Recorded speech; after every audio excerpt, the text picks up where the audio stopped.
So this couple wakes up one day and they find $120,000 in their bank account that they didn't put there. So what are they going to do with it? So the couple, his name's Robert and her name's Tiffany. And Robert and Tiffany, they're normal working class people. But one day they wake up and they're probably having their morning coffee and their Fruit Loops or whatever when one of them checks their bank account. Now normally their account will have around $1,000 in it on average. Oh, but not on this day. On this day they have an extra $120,000 and neither of them put it there. So Robert and Tiffany see this and they're like, what the f***?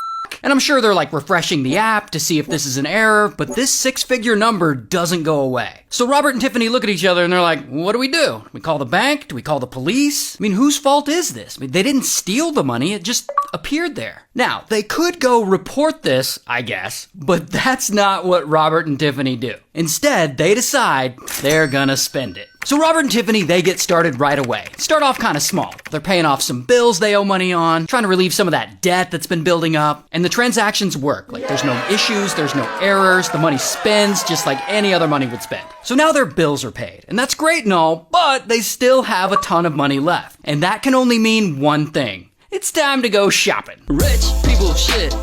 Billionaire shit. So they go out and buy a couple of four-wheelers, a new camper, a new SUV, a whole ass race car, because I guess they're really into racing, all kinds of stuff. And then, because Robert and Tiffany are generous people, they give away about $15,000 of the money to some of their friends who need it. So they're doing a lot with this money. It's been really good for them. And after about 2.5 weeks, they've spent nearly all of the $120,000. And they still don't know how it got in their account. I guess it's just free money.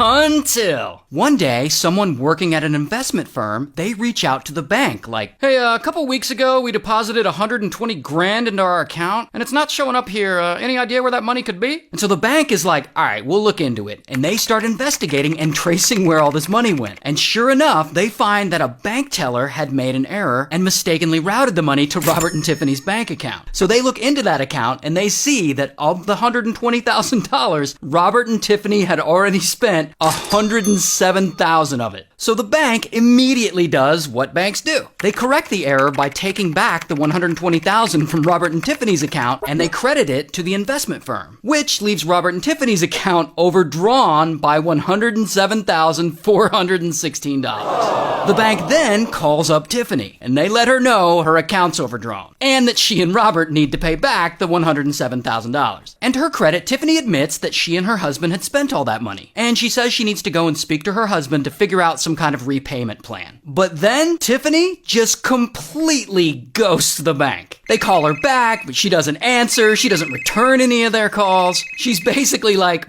you. No, instead, Robert and Tiffany just kind of fall off the radar. I guess they hope this problem will just go away on its own. Which is funny to me, but unfortunately for them, the bank doesn't find it very funny. And after a while of not being able to get a hold of them, the bank calls the police. So then police track Robert and Tiffany down and they arrest them. Now, I couldn't find their mugshots, but here's what they look like in real life. And they're charged with multiple felonies like theft and receiving stolen property, and they face up to 10 years in prison for this. But they both take a plea deal and they both get 7 years probation and they have to pay the money back. If it were me, I would have spent that shit too. And all this happened in Pennsylvania, so shout out to Pennsylvania.